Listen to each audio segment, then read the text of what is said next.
Hey you. Good morning and evening, all you cabin-fevered folks and hermits whose routine ain't changed at all. Whenever I break down ships, it's usually in my After Dark series, which I really love hitting y'all with. But I already After Dark the Avenger Titan, so just rock with me for a minute while I hip you to a ship you might want to check out for yourself. So grab your lockdown beverage of choice and tilt your chair back while we check out a ship you might have overlooked. I've been having a good old time with the Aegis Avenger Warlock. Not really big on light fighters since they do one job and I like to stay ready to do just about anything. But one night, I'm out in my Drake Caterpillar getting some trade in when an Aurora starts pecking at me. It was funny, but since it was way too agile, I can't take it out without some help. So I reach out to the commission and Gotti shows up. Makes quick work of him. Like quick work. I go on about my business, making that Lucchini and come back to the same spot. This time there's an Avenger Warlock waiting.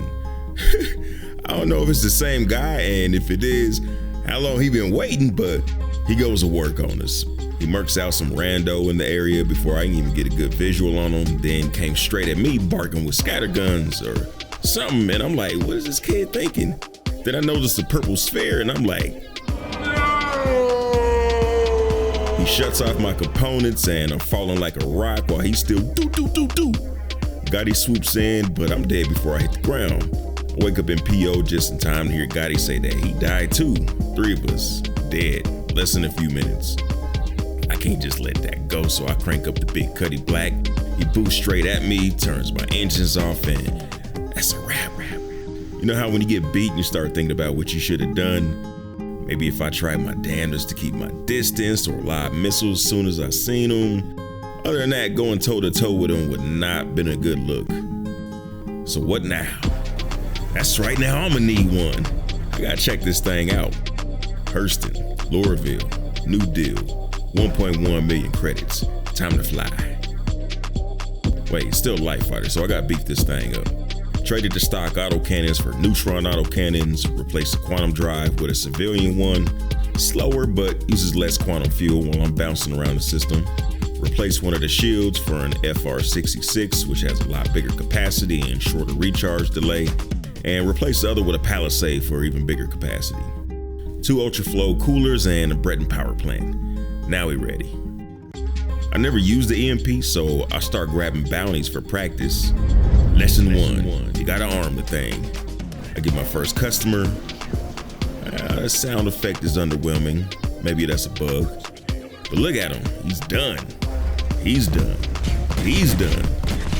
You can put these boys to bed with ease. Well, since we out here shutting down ships, let's go ahead and board one.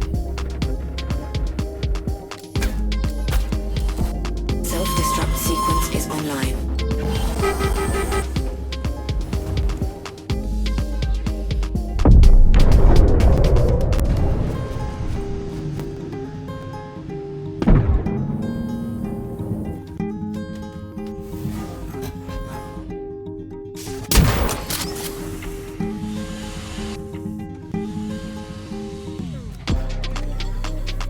It's a little uncomfortable. Not a fan of this color, but the Valk is one of my favorite ships. I think we can go bigger though.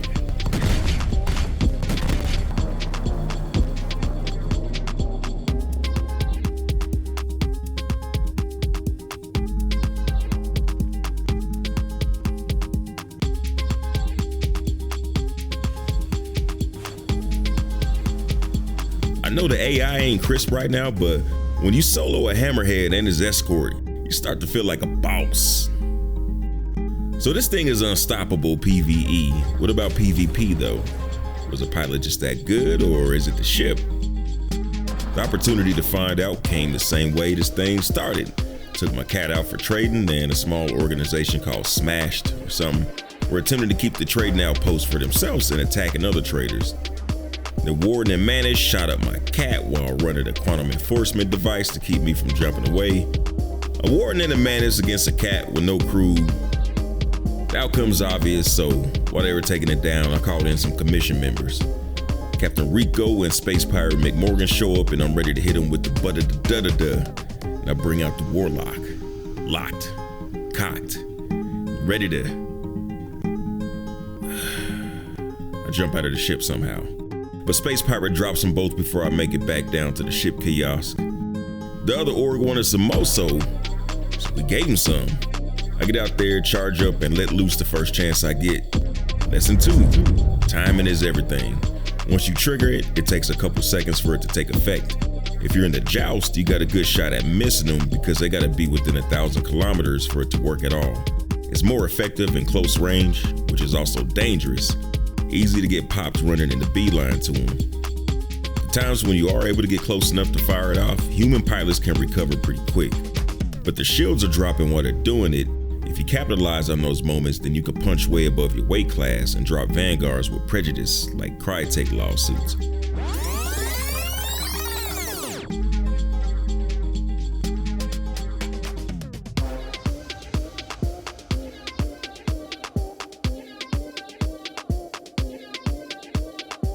But you're still basically in a light fighter, so it can be dangerous to get in proximity of a bigger ship that has big guns trained on you and the mass to ram you to pieces if you're not on your P's and Q's. I'm down. Guess the Mantis rammed me and killed himself too. If you're not, bigger guns and missiles will overwhelm you pretty quick. If 2 or more bigger ships have their attention focused on you, you might as well disengage because most likely they're gonna have their way with you. So PvE is a winner all day long. AI ships can't recover from a full dose of EMP, and you can go disable everybody and commandeer ships like a boss, then turn them on the enemy. Once you do, you can glide through claim jumper missions with ruthless impunity in a Stoli Hammerhead and 6 turret gunners riding for your cause. I mean, really, you just melt the whole mining claim when you come through like Debo on a stolen bike. If you ain't get that reference, why have you not watched Friday? As far as PvP goes, it's definitely capable of pushing the button on heavy fighters, especially with the neutron autocannons. Come on. Boom goes the dynamite. But you have to be super crisp in everything. Timing, maneuverability, staying out of their line of sight.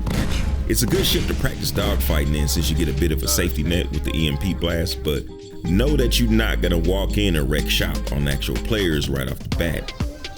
And you need solid backup if you're going against 2 robust ships. If you can pick your battlefield, atmospheres are the best place to fight. Enemy pilots and Atmo have to worry about restarting the ship and shields while they're in an uncontrolled dive, so take every advantage you can get. There's a bit of a weakness in the loadout I ran with, and that's leaving the stock G220s in play. Maybe it's a holdover from Elite Dangerous, but I prefer having some ballistics to fill in the gaps that energy weapons don't cover. Problem is, you get 400 rounds in each gun, and when that's depleted, half your firepower's gone till you leave and rearm. So attritions are a good option to clean up that concern. A lot of folks sleep on this ship. It's 85 USD, which is $30 more than the Titan, and a little over 300,000 credits more in game. So you look at it and you kind of go, well, I can't trade in it, and it doesn't seem as capable as a dedicated fighter. But what you get for the credits is very worth it though. It's 1.1 million, which is about the same as a base Gladius, and priced in between the Arrow and the base Hornet. You don't get the weapon hard points of a Hornet or the speed of an Arrow, but you get a devastating weapon, space to carry boxes, room to stretch your legs out in QT, and a bed to log out in when you're too tired to make it to a station. Plus it opens up some shipboarding gameplay, which gives you a full NPC turret crew and a means to make quick money in combat missions. When we get the handheld tractor beam, it'll be a great way to kickstart a pirating career. Disable a ship, transfer goods to a friend's hold, done. Somebody need help losing the cops after a prison escape? EMP to the rescue. Super versatile for complete knops, super fun ship to play with. But hey man, I'm just a brother out here tossing gems. It's on you if you want to throw on the gloves and catch them. So go out there in your ship of choice and fly dirty, citizen. 07. Big boy shout out to the man with the best fleet carrier plan. Executive producer Ike the Subliminal Show Enough. Toss me some of them billions, man.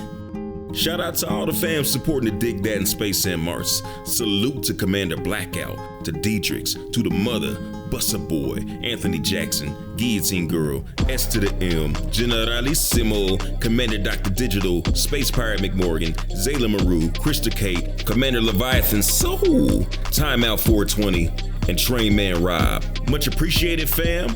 Shout out to everybody subbed up like a boss. Fly dirty.